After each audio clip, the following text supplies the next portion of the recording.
Before the Berlin Wall, the World War II victors decided it would be wise to divide Germany into the East and the West, which would then be divided into 4 parts. The first 3 parts would go to each of the Allies, the British, the French, and the Americans, and the 4th part went to Communist Russia.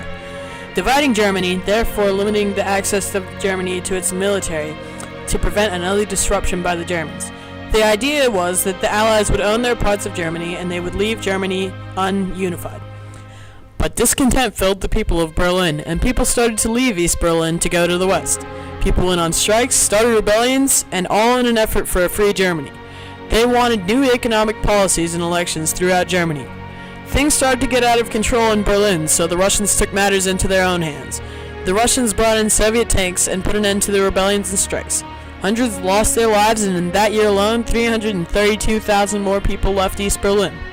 More and more people left, and the Soviets yearned for control of their people. In an effort to limit the people leaving East Berlin, as well as limiting the Allies to sections of Berlin, on June 27, 1948, Russia set up a blockade in East Berlin. The blockade cut off the flow of people so that no one could escape to West Berlin.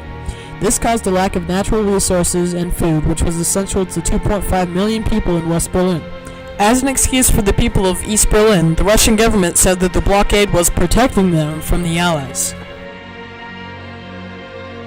Britain, the United States, and France then made a plan to fly in supplies to the people of West Berlin.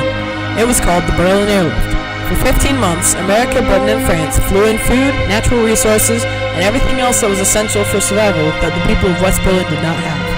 The Berlin Airlift made more than 200,000 flights assisting the people of West Berlin to keep them alive. More than 1,300 tons of supplies were flown in daily to the West Berliners. August 13th, 1961. That was the day that half of Berlin lost their freedom, families, friends, and jobs. From Stettin in the Baltic to Trieste in the Adriatic, an Iron Curtain has descended across the continent. Behind that line lie all the capitals of Central and Eastern Europe. The communist parties, which were very small in all these eastern states of Europe, have been raised to preeminence and power far beyond their numbers, and are seeking everywhere to obtain totalitarian control. This is certainly not the liberated Europe we fought to build up, nor is it one which curtains the essentials of permanent peace. Russia closed the border between East and West Berlin when they put up an Iron Curtain. The first thing that the Russians used to attempt to separate them was barbed wire. Later that year they put up the first wall, and the next year, in 1962, they put up a second wall. It took about 5 years for the Berlin Wall to be completed. Checkpoint Charlie was the only place in the wall where people were allowed to pass through. You were only allowed to pass through if you were from West Berlin. No East Berliners were allowed across by the Russians. Many people figured out tedious ways to escape, but over 100 people died trying to escape, and many others were left behind, injured or dying. Many people tried to escape, but only about 5,000 actually made it.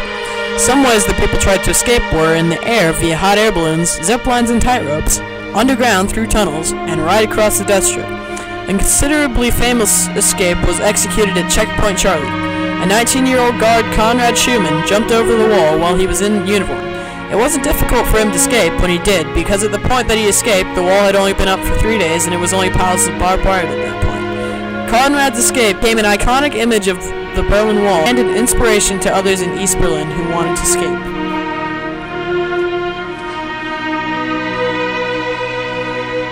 Cold War tensions led to a meeting with JFK and Khrushchev.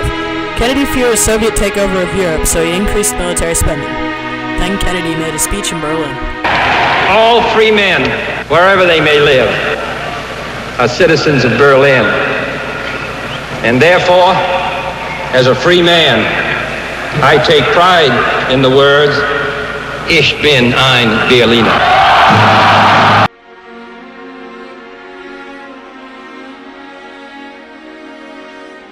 Economically, East and West Berlin were very different.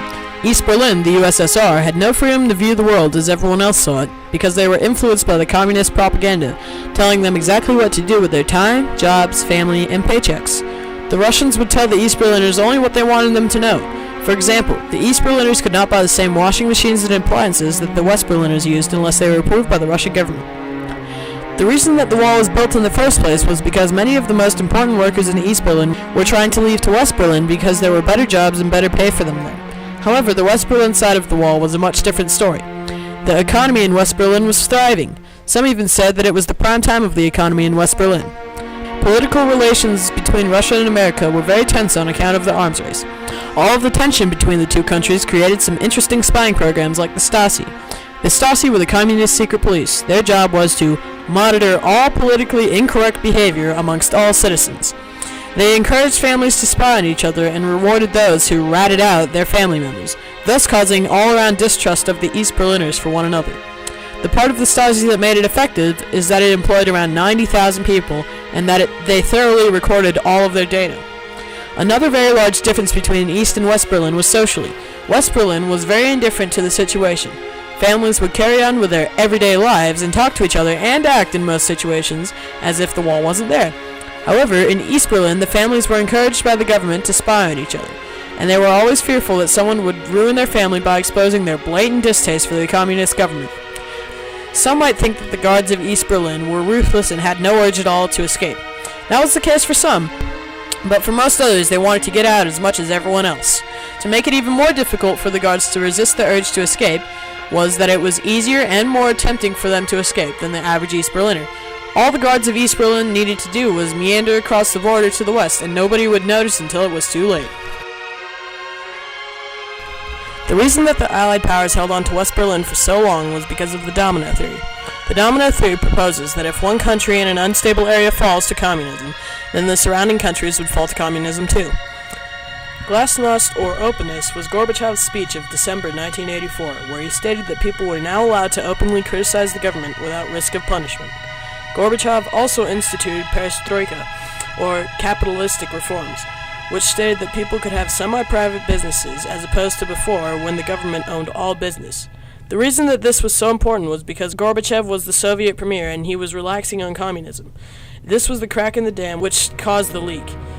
2 years later, Poland and Hungary had free elections. The Berlin Wall, the symbol of communism, was bound to fall.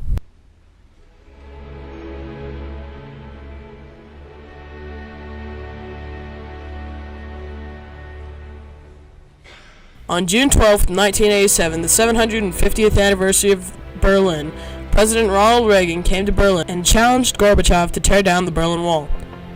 General Secretary Gorbachev, if you seek peace, if you seek prosperity for the Soviet Union and Eastern Europe, if you seek liberalization, come here to this gate. Mr. Gorbachev, open this gate.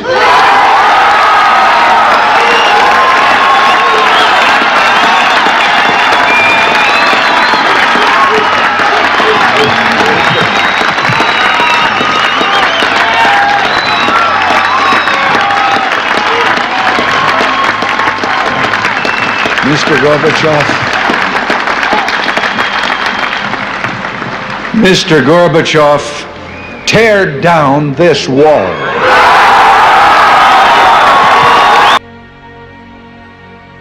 2 years, 5 months, and 154 days later, the Berlin Wall fell.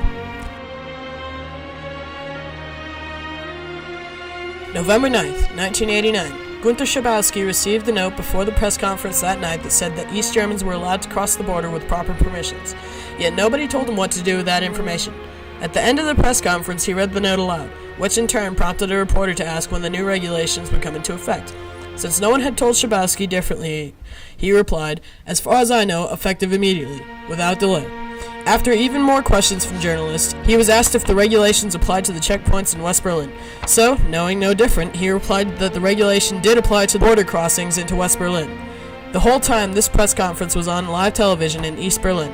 This was the day that the infamous Berlin Wall fell.